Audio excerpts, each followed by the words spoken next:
true of Tiago in the city? The whole what? All the years that Tiago is fighting for. Yeah. Can you talk Well, about it a little bit? I mean, first off, I love Tiago. He's one of my good friends, and he's such a good guy. He's like one of the nicest guys I know. And you know, he's been inconsistent with his results, I think. But you know, if you see, there's certain heats where he's such a standout. You know, a lot of times he'll get 10-point rides and get barrels. He's a really good barrel rider. But you know, Tiago's bread and butter is his carving. And I think if you saw some of the turns he did at trestles, that's a real indicator of how good he surfs and you know how good his power game is when he's carving. You know, if he gets in the right waves, he gets a little inconsistent. I think because maybe, I don't know, maybe he gets nervous or something. But you know, when he's on, he's like just turn to turn. He just flows everything, and you know, he puts a lot of power into it. He's not a big guy, but he's a really powerful surfer. But I love Tiago. He's a super good guy. In Portugal, Kelly, what do you think about the waves of Portugal? Awesome sardines. Only sardines in the waves, man. Sardines. Kelly. No, there's a lot of waves here. I mean, you got big waves, you got slab waves, you got some points, you got beach breaks. You know, obviously Nazaré is, you know, arguably the most consistent big wave in the world that we know of right now. I mean, it's such a dangerous spot. It's big, every single swell all winter long. I mean, I didn't see it the last couple of days, but I'm sure there was 40, 50 foot faces there already, and it's one of the first swells. And that, you know, I've been to this area 5 or 6 times,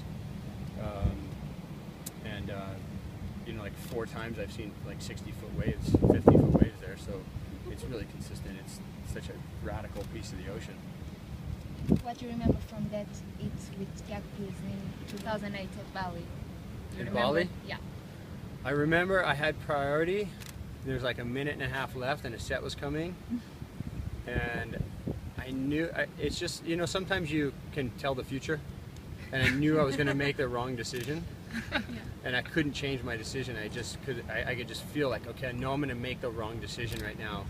I could just feel that the energy was with him, and you know, when that happens, there's nothing you can do about it. You just it's almost like you're an observer of your own life for a minute, and it was one of those moments. You know, I just knew, I'm like, oh, I'm gonna make the wrong decision. Which one should I'm gonna change my decision? Wait, no, that's the decision I'm gonna make. You know? So sometimes no, you know, it was that whole night I was really bummed, you know, because I felt like I could win the world title real early that year, and I remember that whole night and the next morning I was really bummed. Like, God, I had such an opportunity to really start to, if I could win this contest, it would almost be over for the year. I had already won like 3 out of 5 events that year, I think. And then the next morning I was going to surf, and I just got really calm. Like, I thought, oh, you know what? The right thing happened. It happened.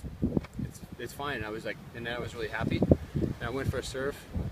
And when I came in from the surf, I got a text from a friend. He said, "Can you believe what happened?" And all the other guys had lost. All the guys like with a title shot had lost. So like I didn't, you know, it was almost like the day before I felt I was going to make the wrong decision, and then that day, just because I almost feel like that all happened positive for me because I just accepted it, and you know, it was like a good lesson for me. Yeah. But you know, it doesn't mean because you accept something good's going to happen, but when you're fine with something, everything's easier. So. Thank you. All right.